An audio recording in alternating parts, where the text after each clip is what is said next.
বিশ্বনবী জনাব মুহাম্মদ রাসূলুল্লাহ সাল্লাল্লাহু আলাইহি ওয়াসাল্লাম মসজিদে নববীর ভিতরে বসে আছেন। এক বৃদ্ধা মহিলা মসজিদের মধ্যে প্রবেশ করলেন।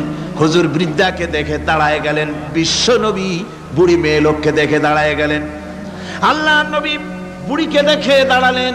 বুড়ি যখন কাছে এলেন, আল্লাহর নবী নিজের গায়ের চাদর বুড়ির জন্য বিছায়া দিলেন।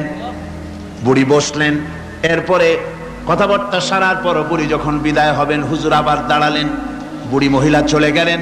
সাহাবায়ে কেরাম বলেন, ইয়া রাসূলুল্লাহ, কিছুই বুঝলাম না, একজন বৃদ্ধা মহিলার জন্য বিশ্বনবী দাঁড়ান আর গায়ের চাদর বিছান, আমরা বড় আশ্চর্য হয়ে গেলাম। নবীজি বলেন, ও আমার সাহাবীরা, তোমরা জানো না এই মহিলাকে চিনতে পারো নাই?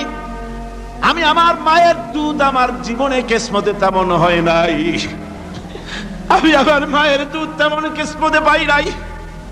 যার বুকে দুধ খেয়ে, যার কোলে কাখে চড়ে আমি বড় হয়েছি, আমার সেই দুধ মা ইনি হযরতে হালিমাতুস সাদিয়া, আমার সেই দুধ মা। রাসূলুল্লাহ নিজে সম্মান দিয়েছেন মায়ের। খবরদার, মাকে অসম্মান করবেন না, মাকে সম্মান করবেন, মাকে শ্রদ্ধা করবেন। আমার বন্ধুগণ, আলেম ওলামা পীর বুজুর্গদের জন্য হাদিয়া তো দেন, আপনারা কোনো নিষেধ নাই, দেন। হাদিয়া দেওয়াও সুন্নত, নেওয়াও সুন্নত, দিবেন, আমি কোনো নিষেধ করি না। কিন্তু আমি বলতে চাই, পীর বুজুর্গদের কাছে, আলেম ওলামাদের কাছে হাদিয়া দিয়া আল্লাহরে যত না খুশি করতে পারবেন, এই ডালিম বেদানার মৌসুমে বেদানা একটা ভেঙে নিজ হাতে যদি মায়ের মুখে তুলে দেন, আল্লাহর আরশ খুশি হয়ে যাবে, আল্লাহর আরশ আজিম খুশি হয়ে যাবে, আল্লাহ পাক খুশি হয়ে যাবেন।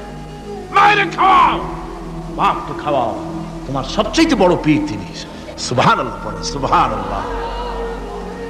মা বাপ যদি একটু দোয়া করে দেয়, তোমার জিন্দেগির কাম শেষ। একটু বদদোয়া করলে জাহান্নামে যাবা। কোন পীর সাহেব বদদোয়া করলে জাহান্নামে যাবে এমন কথা নয়। কোন মাওলানা বদদোয়া করলে দোজখে যাবে এমন কথা নয়। রাসূল বলেছেন, হুমা জান্নাতুকা ওয়া নারুকা। মা বাপ তোমার বেহেশত, মা বাপ তোমার জাহান্নাম। মা বাপ যদি অসন্তুষ্ট হয়, দোজখে যাবি, আর মা বাপ যদি খুশি, আল্লাহর জান্নাতে চলে যাবি। সুবহানাল্লাহ।